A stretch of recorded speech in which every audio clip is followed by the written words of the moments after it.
I'm typing this while the not wedding reception unfolds downstairs. It's unreal, like something out of a fever dream. Today was supposed to be my wedding day. Months of preparation, eye-watering deposits, relatives flown in from afar, the whole deal. My fiancée, Clara, 29F, and I were set to exchange vows 6 hours ago.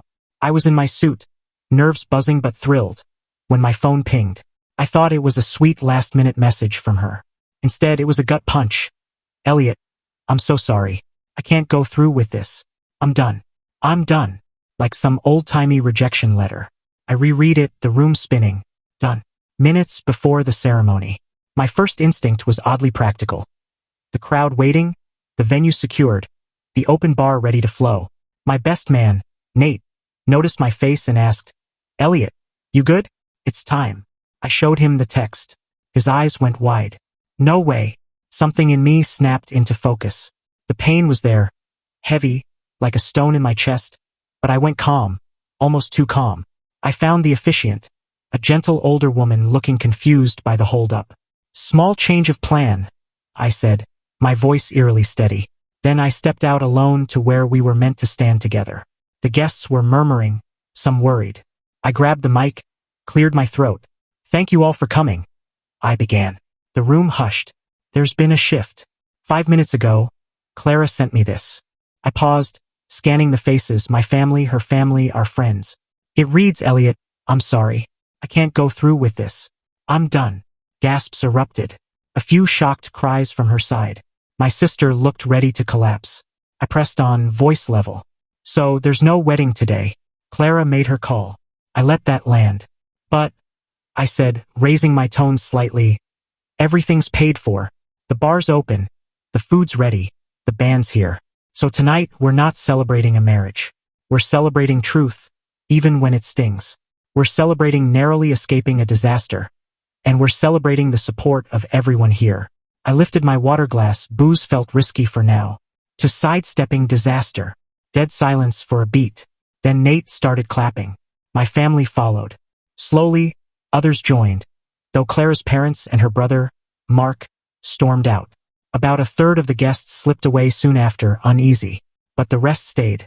Downstairs, it's a strange scene now, 6 hours later. The band's playing something lively, but the vibe is off. People are drinking heavily, some attempting to dance, others huddled in stunned groups, whispering. My dad crushed me in a hug, murmuring, her loss, kid, massive loss. It took time for any party energy to kick in, mostly thanks to my friends trying to lift me and the free liquor. I'm up here now, grappling with it all. The cost, God, the cost. Venue, catering for 150, flowers, suit, a non-refundable honeymoon package, easily $60,000, mostly from me and my parents. Gone. No word from Clara since that text. No calls, nothing. How she vanished from the bridal suite mid-prep to wherever her getaway was waiting. I don't know. Don't care. That text was the final blow. So here I am, hosting the priciest, most awkward, escaped disaster bash ever. Send whiskey. Or maybe tea. I'm not sure. Update 1. Hey Reddit. It's been a week since the text that ended it all. Thanks for the support. Your comments and messages kept me grounded through the chaos. The not wedding party turned into something oddly unforgettable. After the initial shock, those who stayed embraced the escaped disaster vibe.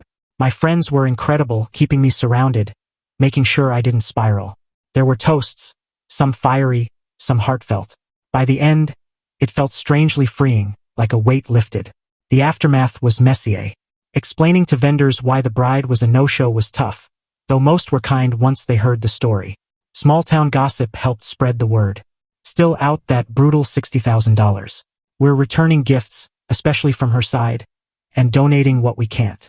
The honeymoon suite at the hotel? I crashed there alone. Grim night. Now, the part you're probably curious about. Clara. Radio silence for 3 days. Then, Tuesday night, my phone exploded. Voicemails, texts, all frantic. I screwed up. Elliot. Horrible mistake. Let's talk. It wasn't what you think. I love you. Yeah. Turns out her big exit plan crashed hard. From mutual friends horrified for me, I learned Clara wasn't just panicking.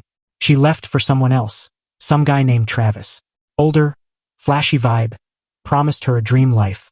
The plan? Ditch the wedding, meet him, and start anew somewhere glamorous. Except Travis's promises were empty.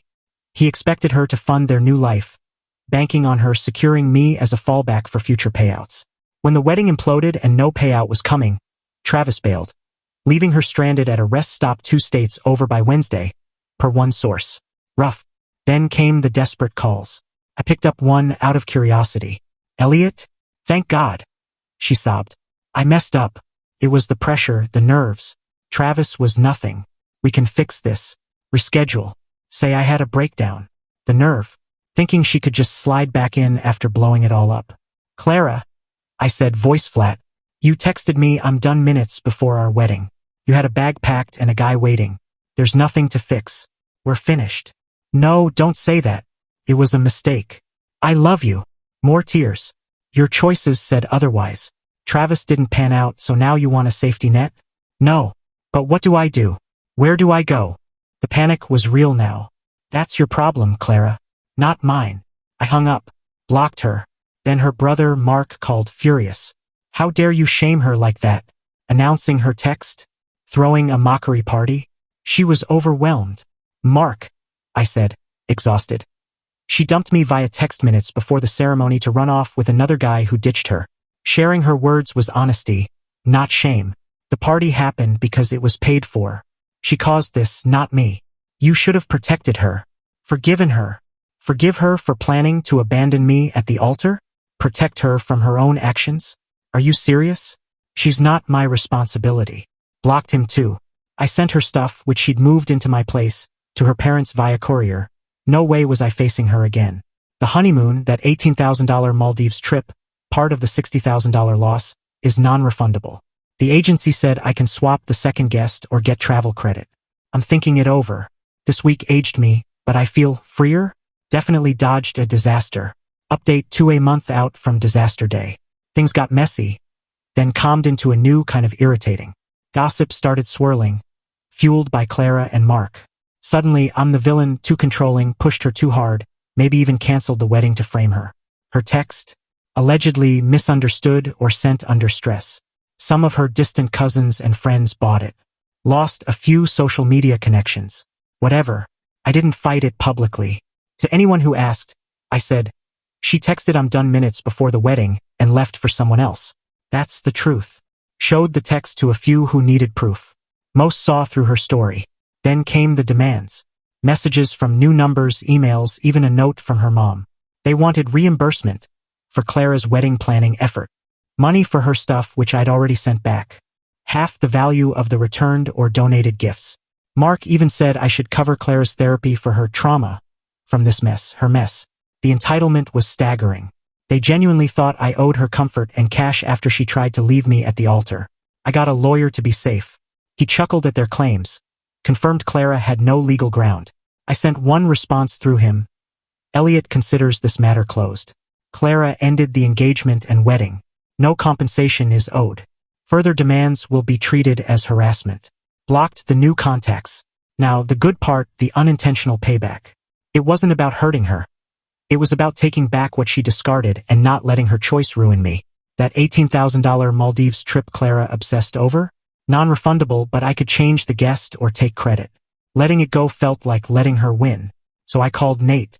"You free next week?" I asked. He was in. 2 weeks ago we went. First-class flights, part of the deal. Stayed in the exact villa Clara picked. Snorkeling, cocktails, sunshine. No moping. Barely mentioned Clara after day one. Just soaked in the luxury meant for a different life. Before we left, I posted one photo on my private social media. Me and Nate, smiling with drinks, turquoise water behind us. Caption: turning the unexpected into paradise. No names, no drama. But I knew Clara or Mark would see it. A mutual friend, the kind who stirs the pot, sent it to Mark. He flipped, and Clara reportedly sobbed for hours. Not from guilt, but from fury that I enjoyed her dream trip. How dare I? Final update 4 months later, it's over. The demands stopped after my lawyer's email. Their smear campaign fizzled. Lies don't last when the truth is clear.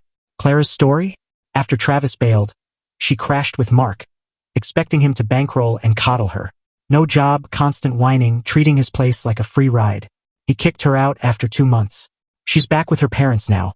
working some entry-level office gig, griping about being broke and how I wrecked her life. Still no accountability, just resentment that her escape plan bombed. Travis? Long gone. Me? I'm solid. The early weeks stung, humiliation, heartbreak, anger.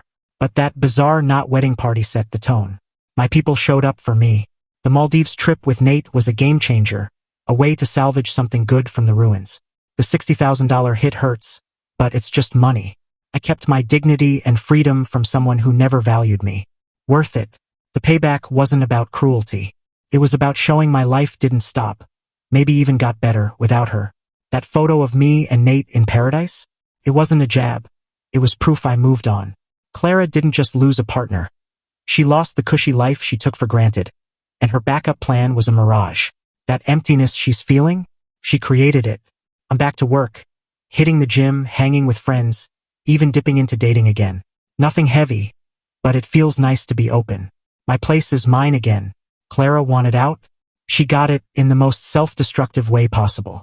She rejected me and the future she thought was guaranteed. Now she's living with the consequences. That's the justice, and it feels damn good. Thanks, Reddit, for letting me unload and work through this. You helped a ton. Time to close this book for good.